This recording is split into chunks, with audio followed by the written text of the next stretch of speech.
Welcome back. Before the break, we were talking to Pushpita Alam. She has traveled all the way from Dhaka to launch the book, uh, published by Comma Press. And could we have that poster about the book? Yeah, that's it. And Pushpita is one of the editors, the co-editor. The other editor is Mr. Sinha. And there are 10 shortest stories that were translated from Bengali into English for English-speaking world. Yes, Pushpita. We wanted to talk about Bengal Lights. We wanted to talk about your other love for literature, love for language, love for... what do you do at Bengal Lights? Well, we're a very small operation, so I have to do a lot of different things. We're a very small team. I end up pretty much doing everything from going to the press to talking to the authors. Proofreading. Yes, also a lot of proofreading. I have a very good team, but they're very young people, so... Yeah. Well, on my next visit, I would like to visit you and... Please, would love to have you. Let's come back to retrace our steps back to Dhaka, the book of Dhaka. The other story that you have translated is The Raincoat. It talks about the problems, the pangs, the passion, the struggle during the Liberation War.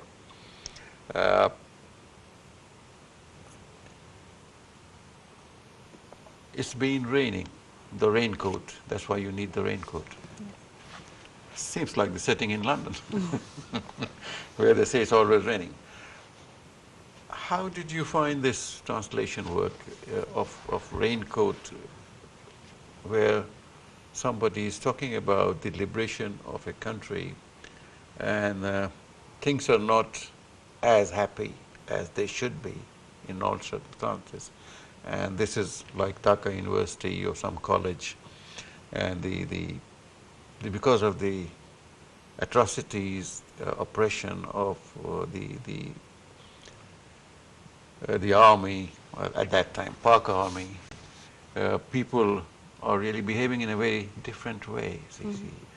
Sometimes they are selling off their own relatives and colleagues just to save their skin. Did you get a feeling like that?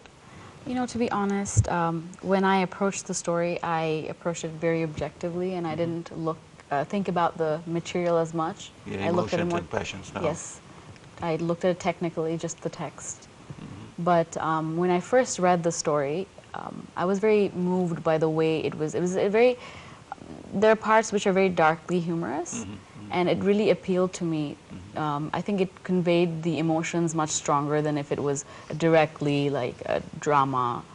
Yeah. I think Mr.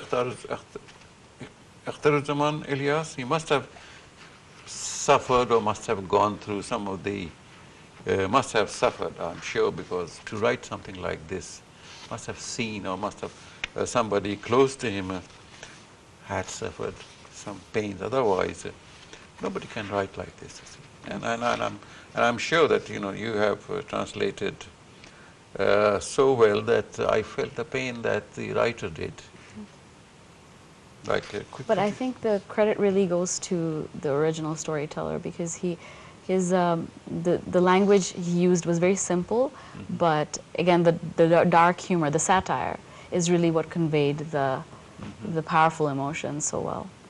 If you would like to read something from there, from The Raincoat. I had selected on page 15 this paragraph inside the principal's office. I can. Sure. Inside the principal's office, on the principal's throne-like chair, is sitting an imperious-looking military officer. From his authoritative face, it can be presumed that he is a colonel or a major general or a major or a brigadier. Seeing him, the principal's face turns from black to purple. Dr. Afaz Ahmed, MSc, PhD, points back at him and says, "This is Professor Nurul Huda." But Dr. Afaz Ahmed, MSc, PhD, cannot help but correct his own mistake. Sorry, he's not a professor, a lecturer in chemistry. "Shut up." Now the principal stops. That's it. This is great, see. The principal is trying to shift the responsibility, see, save his own skin, see. But the colonel or brigadier or whatever he is, see, he understands the whole thing, see, and that's why he says, "Shut up." And it has been portrayed so nicely, and you have translated it so well that, you know, I have not read the entire story from beginning to the end, but we're skipping through, and this particular paragraph is struck as something. This is the heart of this story. The interactions between the professor and the principal, the lecturer and the principal, they're comical, but it brings out a lot of human realities, I think, Right. and also all the realities that existed during that time. Did you do any other translation of stories of that period? No, I haven't.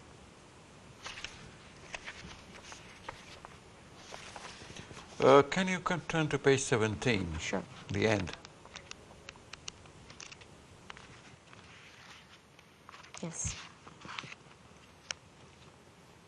In a way, I mean, I feel that Nurul Huda represents the masses.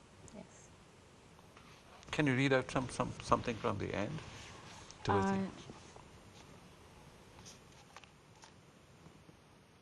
I can read out from the middle. yeah. The whip cracks over and over on his buttocks, but because the strokes are continuous, after a while they seem to Nurul Huda as a mere nuisance. As the rain falls on Mintu's raincoat. They took off the raincoat, who knows where they put it, but its warmth is still stuck to his body. The whiplashes fall like rain against his raincoat-like skin, and he repeats endlessly. He knows the miscreant's address. Not just that of his brother-in-law. Knowing his address is no great feat. He also knows the hideout of the laborers in disguise. Nurul Huda's suspended body trembles so violently from the allegation of his entente with them and the thrill of honoring that entente that he can't bring himself to focus on the strokes of the whip. Beautiful. That's the end. You've got a glossary, but who needs a glossary after this? Pushpita, you have done very good work. Tell me, what was your job as a translator? I'm impressed to see. And must say that the foreword and the introduction written by the two very distinguished persons, they're very well written. I think they provide a good setting for that. Yes, they're very well written. Probably they didn't have to write so much, but they have, see. It's beautiful. It's beautiful. What did you have to do in editing the entire collection? I mean, I know that you had a very capable colleague, Mr. Sinha. Yes. But what was your particular duty? Were you involved in selection of the stories? Yes, because I'm part of Dhaka Translation Center. I was involved in looking for the right stories, and I think that was a particularly challenging process because Bangladeshi short stories and even other forms of fiction are mostly based outside of Dhaka, and it was very difficult for us to find a good pool of work that not only was based in Dhaka but also featured the city as a sort of character in the story. Right. So we did go through about 30 stories to come down to these 10, and we wanted a good mix of time periods, and we wanted women writers as well as men, young writers as well as established Tell ones. us something about other stories that not translated by you, but the other stories. I think it's a fascinating collection because it brings together many aspects of the city, and you don't really realize, but as you go through the stories, you're sort of walking through the city itself. And there are stories about living in the slums, about crime. There are stories about a masseuse who goes from one TV or movie star's house to another as part of her job. There is a wonderful story about the monotony of middle-class life. So I think it's a great collection of the way that we people in Dhaka live. It's a great way to look at Dhaka. Great. have you ever encountered machine translation? Yes. What do you think of that? I think it's helpful when you are pressed for time, perhaps, but it definitely needs a human editor. Input. Yes. Yeah, because sometimes we do the machine translation and it comes out, the end is, the end product is so hilarious, Yes. you see, sometimes, you see, because it's word for word, you see, and the spirit is not there, see. The context does not Yes, come through. see. Yes. Translation is always very difficult, isn't it? Because you cannot 100% really convey the same meaning from one culture that is acceptable in one culture and that is not acceptable in another culture. The meaning of a word can change. See, that's how loan words work. See, one word in English assumes a different meaning in another language. See. I think for Bangla, I think the problem is even more compounded because it's such a beautiful language. I mean, everybody considers their own language beautiful, but I think Bangla in particular. It is a sweet language. Yes, and it's so lyrical, I think. And I think for translators, the challenge is, for example, we have synonyms for moon. I found out yesterday there's 22 synonyms for the moon. So as a translator, for me to take one word and sort of just write moon, it loses 70–80% of the meaning. Bengali is not particular. I mean, in Arabic, they have got 40 words for a camel. So when you just write camel, which camel? Yes. A camel that is galloping, a camel that's sitting, a camel that is standing, a camel that's pregnant, a camel that is inside the camel. So every language has got its own particular words, and they have got their own associations and cultural associations. Baba. See, Right. Baba can mean a lot of things. You see, Baba can mean a child, Baba can mean father, and Baba can mean something else. Yao Baba. Yes. But I think this makes me a very bad translator. I always want to keep everything. I want to retain everything, but sometimes that's not useful for the person who's reading it in the target language. We are nearly to the end of the program, but I would like you to see this camera, talk to your audience, and say a few words about your good work.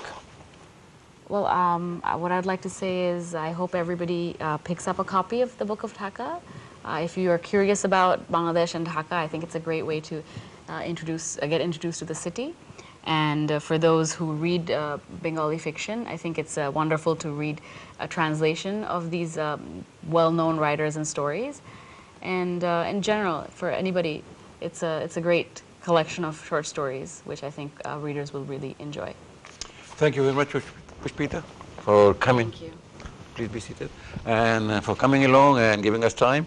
And we wish you good luck in this project. Thank you. Thank you, viewers, for being with us. And we hope that you've enjoyed the show as much as we have. Same time, same channel next week. We'll meet again. In the meantime, take care.